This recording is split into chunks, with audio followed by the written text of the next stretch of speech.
Good morning વિદ્યાર્થી મિત્રો। આજે આપણે ચેપ્ટર 2 ન્યાય મંત્રીનો અભ્યાસ કરીશું। એના લેખક છે શ્રી સુદર્શન। હવે આપણે જોઈએ પાઠ। संध्या का समय था, चारों ओर अंधकार फैल चुका था। ऐसे में किसी ने बाहर से घर का दरवाज़ा खटखटाया। कौन है? ब्राह्मण शिशुपाल ने थोड़ा सा दरवाज़ा खोलते हुए पूछा। एक परदेसी बाहर से आवाज़ आई। क्या मुझे रात काटने के लिए स्थान मिल जाएगा?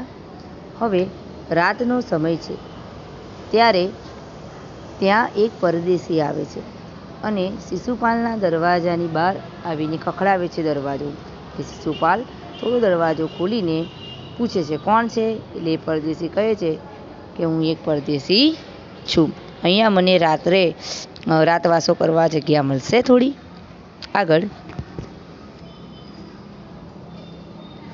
जैसे ही शिशुपाल ने पूरा दरवाज़ा खोला, उसने सामने एक नवयुवक खड़ा था। उन्होंने मुस्कुराकर कहा, यह मेरा सौभाग्य है, अतिथि के चरणों से यह घर पवित्र हो जाएगा। आइए पधारिए। હવે શિશુપાલ જેવી રીતે દરવાજો ખોલે છે કે તરત જ તેમને એક સામે નવયુવક જોવા મળે છે અને તે તરત એવું કહે છે કે હસીને અંદર આવકારો આપે છે અને એમને કહે છે કે તમારા આવવાથી અમારું ઘર પવિત્ર થઈ જશે, आओ पधारो। अतिथि को केवल शिशुपाल घर में गए और उनका आदर सत्कार किया। फिर दोनों उस समय के देश की अवस्था के बारे में बातें करने लगे। शिशुपाल ने कहा, आजकल बड़ा अन्याय हो रहा है, परंतु परदेशी इस बात से सहमत ना था। बराबर બંને જણા શિશુપાલ જે છે એ પરદેશીને આગતા સ્વાગતા કરે છે અને પછી પરદેશી બંને સાથે બેસીને વાતો કરતા હોય છે ત્યારે બંને જણા એટલે કે શિશુપાલ કહે છે કે આજકાલ તો આપણે અન્યાય વધી રહ્યો છે એમ। તો પરદેશી એ વાતથી સહમત ન હતો અને दोष निकालना तो सुगम है, परंतु कुछ करके दिखाना कठिन है। शिशुपाल बोले, अवसर मिले तो मैं दिखा दूंगा न्याय कैसे करते हैं। बराबर એટલે જે પરદેશી છે એ કહે છે કે દોષ નિકાળવો સહેલું છે પણ એ તરફ કામ કરવું એ બધું અઘરું છે કે એટલે શિશુપાલ કહે છે જ્યારે બી મને અવસર મળશે, સમય મળશે ત્યારે હું ન્યાય કેવી રીતે કરવો એ એમને बतावी दईश। तो आप अवसर चाहते हैं? हाँ, अवसर चाहता हूँ।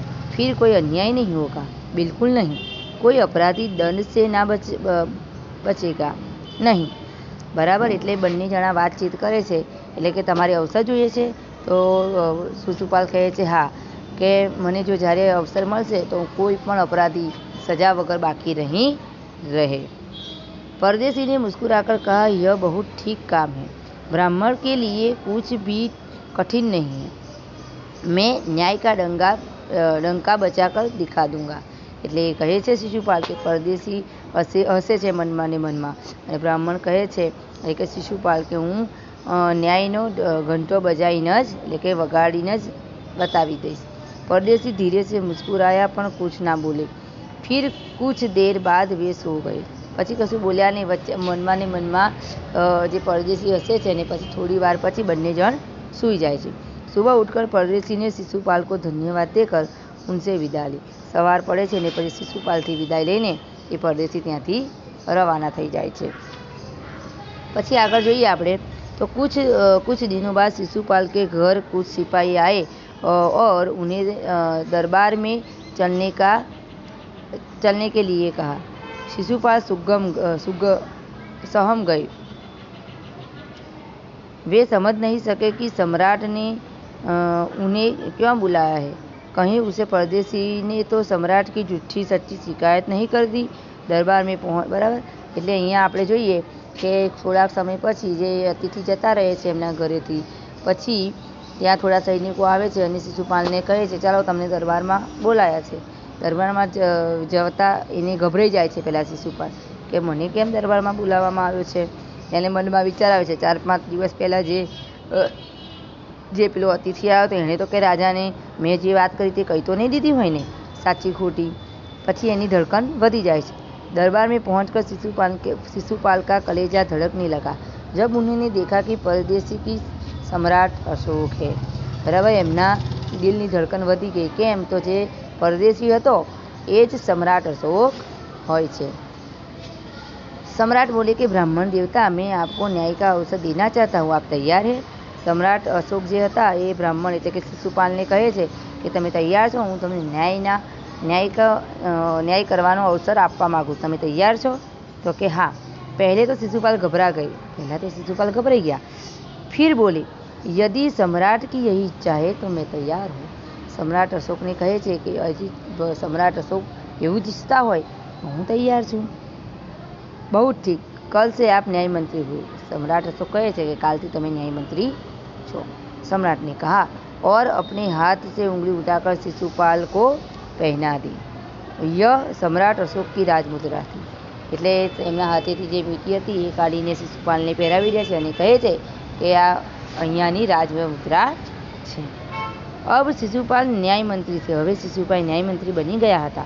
उन्होंने राज्य की समुचित व्यवस्था करना आरंभ कर दिए. એમણે સારી રીતે રાજ્ય કેવી રીતે સજાવવું એ વ્યવસ્થા કરવાનું ચાલू કરી દીધું હતું. उनके सुप्रबंध से राज्य में पूरी तरह शांति रहने लगी. એમના આવવાથી રાજ્યની અંદર શાંતિ થઈ ગઈ હતી.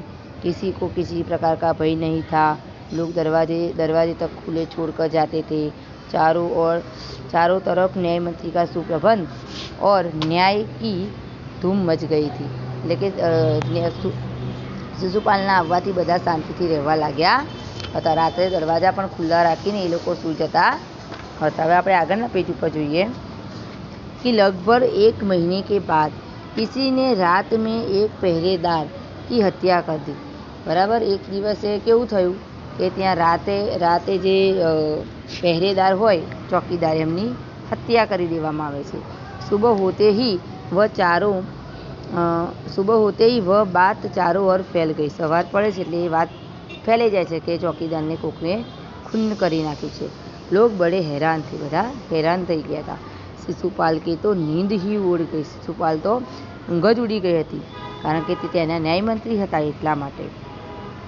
उन्होंने खाना पीना छोड़कर अपराधी का पता लगाने में रात दिन एक कर दी. એમણે ખાવા પીવાનું પણ છોડી દીધું હતું અને તે પોતે શું કરતા હતા? એની દેખભાળ કરતા હતા. હવે આપણે ભાગ 2 ની અંદર આગળનો પાઠ જોઈશું.